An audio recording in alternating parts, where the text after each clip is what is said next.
Hi groovy friends! I'm editing this on Tuesday, June 3rd, which means there are only 3 days left until my shop relaunches. I say relaunches because I sort of accidentally launched my shop a couple weeks back without realizing it, and it had practice listings on it. And then my Etsy shop is recycled from another idea that I had some time back that I never really found the time for. But this is the ticket. This is the official final answer, no takesies backsies Juniper Bloom Studio shop launch. I'll be starting pretty simple with mostly stickers and scrunchies for the time being. If you're not one of the 20 people who have seen my first studio vlog, I'm moving this week as well. You might be asking, why would you open a shop the same week that you're moving? My answer to that is kind of a mixture of I don't know and I just had to. The timing felt right, and I weirdly was inclined to start when I did. I'm really excited for this launch, and while it's going to be fairly small, it's also dear to my heart.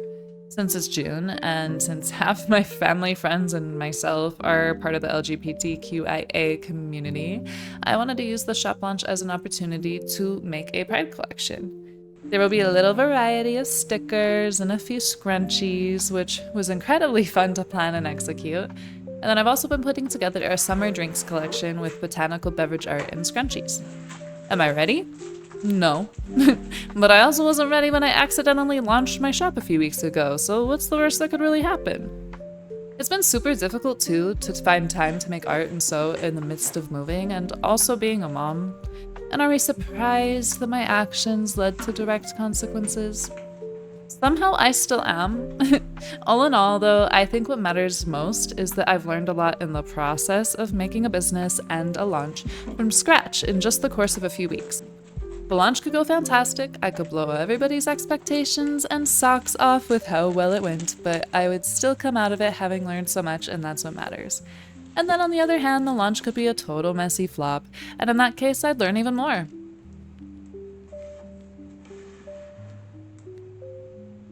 So since this is only my second video I'm putting on YouTube, I thought that I would get into a bit of the lore of Juniper Bloom Studio. First of all, hi, I'm Roxy, I'm 30 years old, and if you care about the personality chart things, I'm an ENFP, an Aries sun, Capricorn moon, Cancer rising. I'm married, I have a 1-year-old son and a 6-year-old stepdaughter. We also have 4 pets. I just want a farm at this point, honestly. We have Juniper and Kiri, our dogs, and Umbra and Boo, our cats. Eventually, I would love to design a small line of stickers and possibly more of all of our pets, but for now, we're sticking to what we've got going on. Aside from the crafting, I love video games, dancing, yoga, even though I need to get back into it post-birthing a baby, theater, and of course my pets and the little family. I currently work part-time as a barista, and for the past decade, I have been a freelancing graphic designer, chalk artist, and worked in various fields of marketing. Juniper, our Australian Shepherd mix, is the namesake of the studio. I adopted her the summer of 2020 in the midst of a breakup and planning a move. She has since lived with me a total of 4 states and 8 different homes, and she has of course been around for meeting my husband in 2022 and having my son in 2024. Now she's lying right next to me as I record this. Having worked in business and marketing a bit, and also having had my art be my job in other ways in the past, made me realize more and more through my 20s how much I would rather be my own boss. I enjoy business and marketing, and I also am used to the idea of my art being a quote-unquote product of sorts. It wasn't easy back then though. While those aspects are probably enough on their own to want to start a business, the real reason began with my son. When I was pregnant, I was working at a coffee shop, all the way up until a few weeks before I went into labor. I was on my feet constantly, swollen and numb, and each day grew harder and more frustrating, yet I had to work. Now don't get me wrong here, I completely understand that many people work through their pregnancies, often in more physical jobs, and often with other kids to take care of and haul around too. Everybody's body is different and every pregnancy is different. My body was 29 years old and it wasn't feeling too hot, I'll tell you that much. My point here isn't to complain about how hard it was to work while pregnant, but to continue the story. I worked until I was 9.5 months pregnant, did not get paid for the 2 weeks leading up to birth, and then I was given 6 weeks of paid maternity leave before needing to return to work. I'm not going to get into that issue, but I'll put it this way. When I told my friends and even family about the 6 weeks paid leave, many replied with, "Oh wow, that's pretty good," or "Oh, that's nice, I didn't get any for mine." When I spoke recently with a few friends from the UK, they couldn't believe that I was required to go back to work so early. I think it can be about perspective, of course, but I do think many of us in America normalize the pressure to be a mom as a uterus-having individual while maternity leave remains an issue.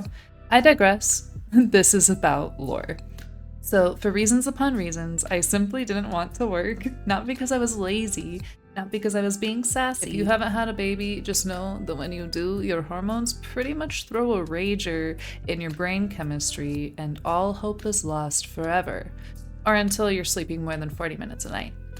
I was showing up to work hateful, tired, and pretty much wearing a diaper, and I missed my son so much. They grow up so fast, and especially at that age. So for about 5 months, my husband allowed me to leave my barista job and be a stay-at-home mom. I am a firm believer when it comes to being a working or a stay-at-home mom in choice.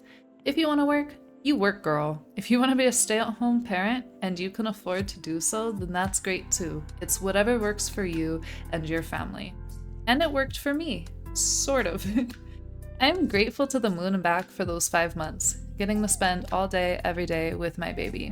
I won't lie, it's not easy, not at all. Sometimes sure, but it's really quite harder than I expected, You got at a good least. stick? Yeah. Is that a big stick? Being a stay-at-home mom can be lonely. Yeah, you It can make you feel so isolated and crazy even. You can feel guilt even though you're with your child every day because you're just so tired. It's hard to be present with them. So when we decided to move to a slightly bigger living situation, with slightly higher rent, I had to go back to work and that guilt just multiplied. Not for working, because that's ultimately to put a roof over my son's head and to provide him with food, but for the lack of energy, mindfulness, and general love and excitement that children need. I reached my point of, that's it, I quit. Then didn't quit because we still had bills to pay, but I instead started my business. I took what I knew from similar-ish work and my rage toward the system and guilt about my son, and I suppose somewhere in there my love for art too, and Juniper Bloom Studio was born, after being in mental utero for almost a decade. Here we are, still working at a coffee shop, but a lot more hopeful for the years to come. Now, with the shop launch approaching, I can't lie, I am very stressed out and nervous, but I'm hoping for the best and I am excited to update you in future vlogs. For now, I'm so grateful that you've spent this time with me. Thank you for reaching it this far if you did, and I hope that you have a groovy week. Bye-bye!